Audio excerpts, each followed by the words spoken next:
You know, in the journey of the Chitta, there comes a stage when a person feels they have already seen a lot, understood a lot. They think now the layers of pain will probably be thinner, now healing will be easier. But the truth is quite different.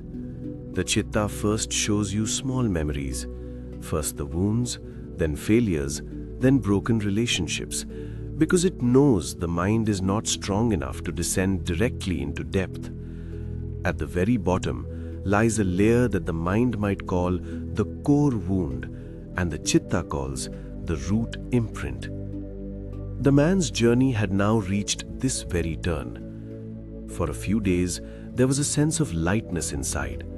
And then one night suddenly, restlessness appeared.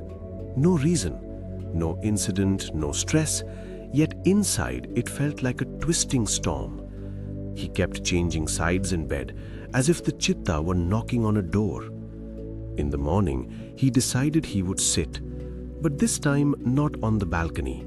He chose a corner of his room, the same corner where as a child he used to sit quietly when the noise in the house became too much.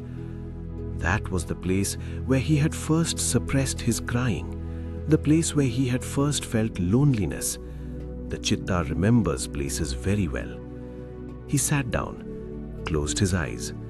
The mind offered a little resistance, then understood that today it wouldn't have its way. It was the Chitta's day. For a few minutes, nothing happened. Then suddenly, a sensation arose, as if the temperature in the air had changed, as if an unseen presence had entered the room. It wasn't fear, but a deep uneasiness, as if something very old, very ancient was about to surface. The Chitta gently opened an image. This memory was not an event, it was an experience, a feeling, a sentence that was never spoken but was made to be felt many times. I am unwanted. The man jolted. A shiver ran through his entire spine. He thought, no, this can't be true. My parents loved me. How could I be unwanted? The Chitta did not respond. The Chitta does not offer logic. It shows truth, raw, naked, unfiltered. Suddenly, the man remembered his father's face at the time of his birth. He didn't have a full memory, but the Chitta works with images. His father looked worried. The family situation was not stable. Responsibilities were increasing.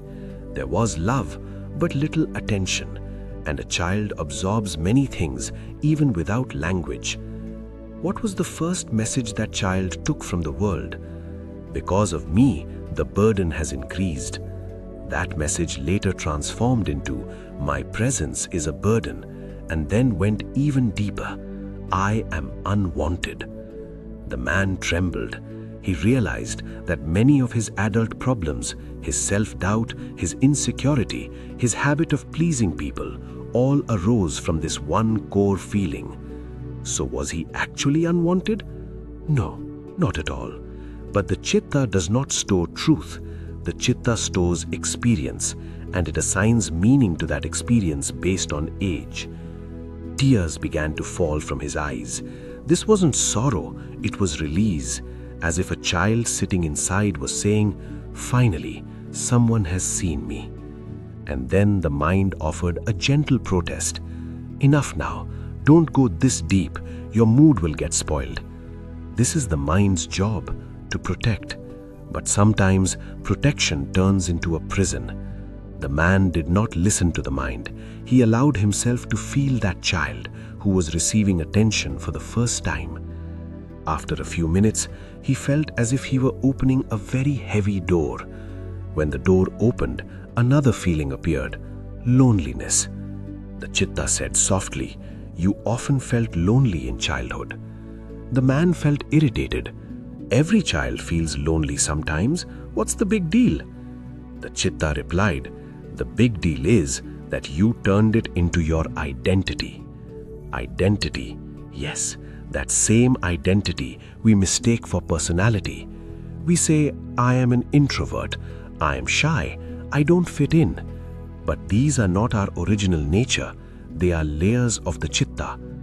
Suddenly, the man remembered standing among children in the park, but not talking. He felt he was different from others.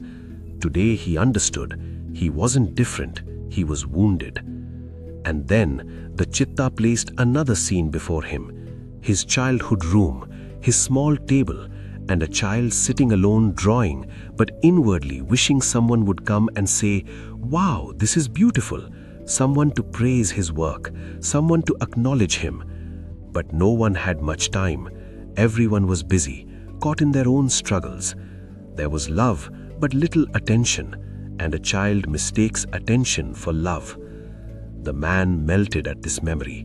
For the first time, he embraced the small child inside him, the child who always wanted approval, the child who wanted to be perfect so that people would accept him. He whispered softly, "You are not alone, I am here." The Chitta grew calm, perhaps for the first time in many years. After a while, a very deep peace descended within him, like a lake that finally becomes still after turbulence. He began to feel that he is not just memories, not just beliefs, not just a story.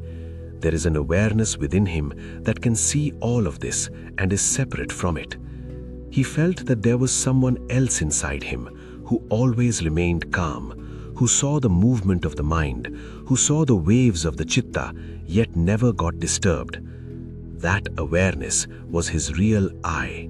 And for the first time, he felt that beyond the play of mind and Chitta, there is something else, a witness, a silent observer, one who sees everything but does not cling to anything. As this realization arose, the mind suddenly felt very light, the Chitta felt very clear, and life felt very simple. He heard from within, "You are not the mind, you are not the Chitta, you are the one who is watching both." This realization gave rise to a freedom within him that is difficult to put in words. He felt that he was never alone, he was never unwanted, he was never incomplete.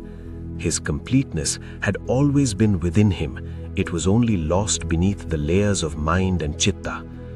The journey of the Chitta did not change his personality, it opened his original consciousness.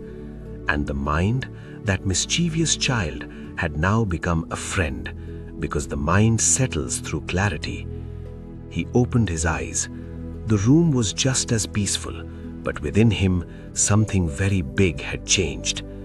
The Chitta spoke softly, "Today, for the first time, you understood me. Now the journey can move forward."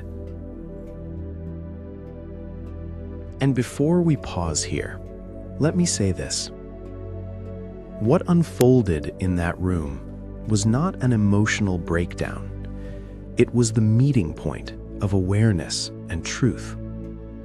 When the deepest wound is seen, it doesn't destroy you, it releases you.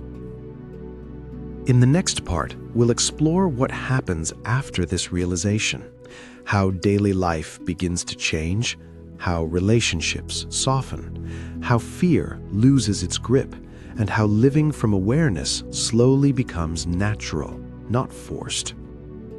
That is where insight turns into a lived way of being.